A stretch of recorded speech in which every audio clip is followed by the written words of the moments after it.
i-appreciate mo yung blessing na natatanggap mo ngayon. Magandang araw po sa inyong lahat mga kaalagad. So ayun, kakatapos ko lang panoorin itong latest vlog ni Chris na kung saan umiyak talaga siya dito sa sobrang stress. Maganda din ito, mabuti din ito, no? Dahil ito yung Chris na hinahanap-hanap natin kaalagad. Yung Chris na kayang ilabas yung totoong nararamdaman niya ba, no? Siguro naman after niyang umiyak dito, hindi na gaanong mabigat yung yung pagka-stress niya. So mga kaalagad, habang pinapanood ko itong video niya, yung mga sinasabi niya dito, so may advice na nabubuo sa aking isip. So may advice ako kay Chris na mga kaalagad. Advice ko kay Chris na, advice ko sa iyo Ploy, yung magpray ka, magdasal ka, lumapit ka kay Lord kasi medyo naguguluhan ka. At i-appreciate mo yung blessing na natatanggap mo ngayon. Kompleto yung pamilya mo, may mama at papa ka pa. Sobrang daming kaedad mo ngayon na broken family, hindi magkaintindihan yung mga magulang. At healthy yung family mo, kahit isa walang may sakit. Although may sakit ka pero hindi talaga yung sakit na hindi curable. So doon pa lang sobrang blessed mo na. Kaya i-appreciate mo yun. Huwag kang masyadong mag-overthink, huwag kang masyadong mag-focus doon sa negative na mga pag-iisip. I-appreciate mo lang yung mga positive ba hangga't maaari sana. So doon sa sinabi mo na mas masakit kapag yung mga bagay na ginawa mo ngayon ay hindi nila na-appreciate. Papayo ko sa iyo diyan, kung sino man yung tao na hindi naka-appreciate, hayaan mo lang yan sila.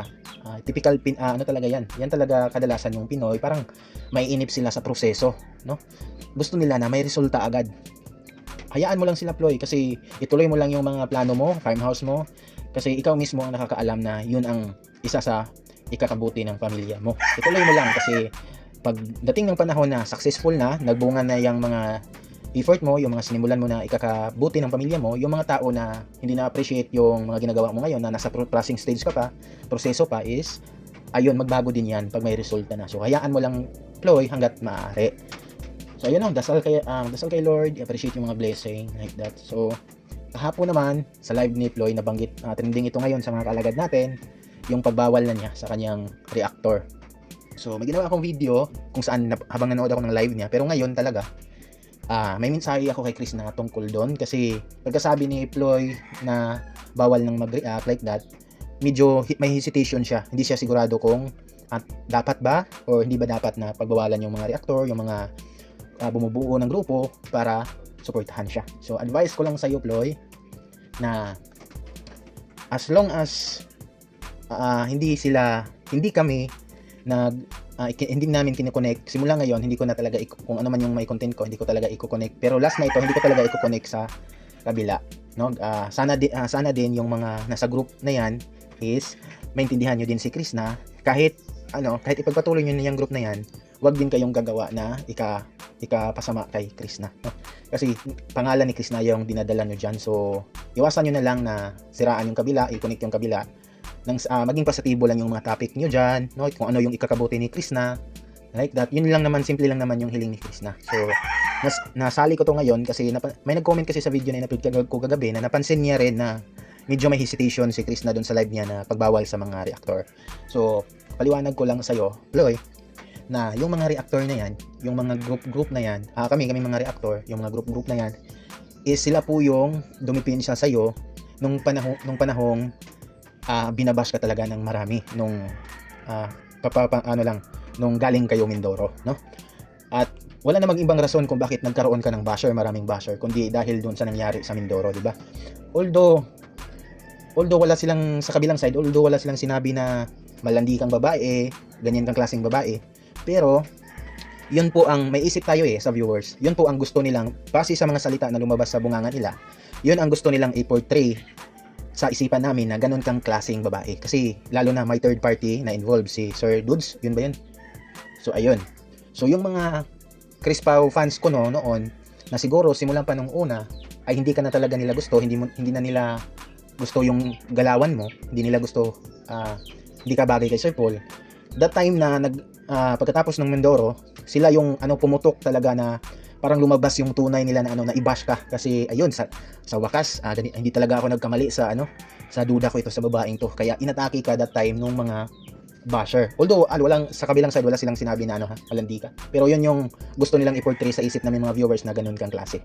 So kami naman na mga after nung nangyari, syempre malaki yung ikaw yung naapektuhan, ikaw talaga yung nabash. So kami naman na nagre-react, yung mga viewers mo hanggang ngayon na hindi pa rin umiwalay sa'yo after nung nangyari, sila yung tao na kahit sa kabila ng nangyari sa Mindoro ay hindi pa rin sila makapaniwala na ganun kang klase, no?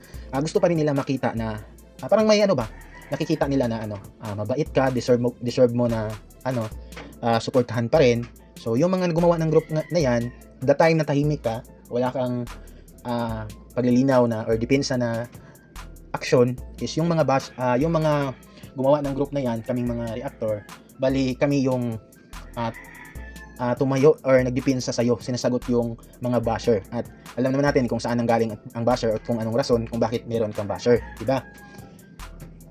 So ngayon, may mga viewers ka na handa pa ring sumusuporta sa'yo. Madami dyan na mga kaalagad natin na handang makipag-away kapag may post sa kabila, tapos ikinoconnect sa'yo, binabash ka, minsan below the belt na yung sinasabi. Yung mga kaalagad natin talaga, sila yung sumasagot. Maraming nag-aaway sa comment section na ayun nga, dinipensahan ka. So sila kami yung mga tao na sa kabila ng nangyari, patuloy pa rin yung pagsuporta sa'yo kahit may mga tao na pilit kang ibinaba, no? Sinisira yung imahe mo, no? So think twice, Ploy, na sa desisyon mo na yan. Pero kung darating man ang panahon na mabalik ka na sa PB House, syempre wala kaming ibang hinangad. Alam namin na ikabuti mo yon, at wala kaming ibang hinangad na mga kaalagad mo kundi ang magkaroon ka ng opportunity ulit na mas mapabilis mag-grow yung YouTube channel mo, at walang ibang sagot doon kundi sa poder ka ni Sir Paul. So alam naman natin si Sir Paul, stricto, ayaw talaga ng group or magre-react sa video, at kapag darating yung time na yan, yan na talaga yung time na tumigil na yung mga itigil na natin tong pagre-react at yung mga group na yan, no? Yung mga gumawa ng group na yan, Ploy, yung mga reactor mo, is sila sa kabila nung nangyari, kahit sobrang sama mo na sa yung husga ng iba sa'yo, sobrang sama mo ng babae, is sila yung patuloy na sumuporta sa'yo. Sila yung nakikita yung totoo mong hindi sila makapiniwala na ganun kang klase. Kaya patuloy pa rin silang sumusuporta. Like that. So sa isip ko ngayon, never na kung may reaction man ako, pero tungkol na sa mga video ni Ploy, sa mga bukid-bukid nila, sa mga ginagawa niya, at never ko nang i-connect doon sa kabilang side. Yun lang. Kasi may hesitation siya sa live niya kagabi. Hindi siya sure kung dapat ba yung pagbawalan ng kanyang mga reactor, yung mga gumagawa ng grupo. Alam mo, Ploy, need mo sila. Frankly speaking, need mo sila. Kasi sila yung mga taong nakipag-away the time na pinagbabash ka ng marami. Pero yung mga group na yan, tigilan nyo na din na magawa ng magpost-post na mga ikasisira ng mga imahe ni wag nyo na lang ibanggitin pa yung isang side. Mag-ano na lang kayo dyan, usap-usap na lang kayo kung ano yung pwede nyong gawin na mas makakatulong kay Krishna, no? Sobrang daming basher ni Krishna that time talaga. Pero napapansin ko, ang mga kaalagad natin walang pinapalagpas. Inaaway talaga nila sa comment section, no? Yung pinapalagan talaga nila, no? So ayun lang yung advice ko, Ploy. Think twice, pero karapatan mo din naman yan na pagbawalan na. Wish ko lang sa iyo na sana mabalik ka sa poder ni Sir Paul, nang sa ganun mas lalong mapabilis din yung mga plano mo para sa pamilya mo. So ayun lang for this video. Maraming salamat, at sana positive lang tayo, no?